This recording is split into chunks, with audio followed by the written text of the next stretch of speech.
si Miss Irish ang aming travel consultant. Siya po ang mag-explain sa inyo about your family visa.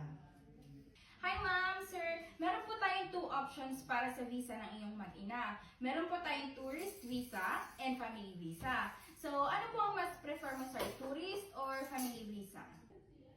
Mas preferred ko kasi yung family visa since malapit nang ma-expire yung visa ng mag-ina ko.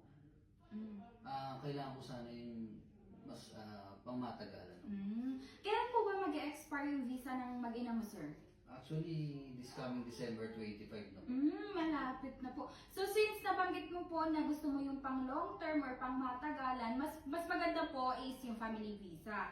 So ang mangyayari po, pwede po ikaw ang mag-sponsor sa kanila. So mga requirements lang po ng family visa natin, of course, marriage certificate po ninyo ni ma'am, and birth certificate po ninyong 3, of course ni baby. Pangatlo po is yung residence visa mo. And passport copy po ninyong 3, and last, old visa copy po ninyo nung mag-ina mo. Ano po ba yung mga inclusion ng family visa? Ayun, since napatanong mo po kung ano yung mga inclusions ng ating family visa, unang-una po, labor approval. Pangalawa, labor card. Siyempre, e-visa, change status, Emirates ID, and medical. Kasama na po siya, yung medical, and of course po, yung ating visa stamping. So, ang maganda din po dito, yung family visa is 2 years visa na po siya. So, pang long term talaga yung ano mo.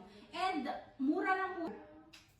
Maganda pala siya kasi pang long term talaga. So, magkano ba usually yung... Ayan, ang family visa natin, sir, 2 years residence visa na po.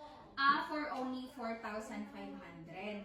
And nag-offer din po kami installment via Tabi kung hindi kaya ng pang-cash or hindi talaga kaya, pwede siya cash or half installment. And pwede po via Tabi. Sige, mas preferred ko yung Tabi para may process na natin agad since malapit na yung expiration ng visa ng mag-ina ko. Tama, sir. Yung Tabi po, 4 months installment po yun. For more information, message us. Thank you.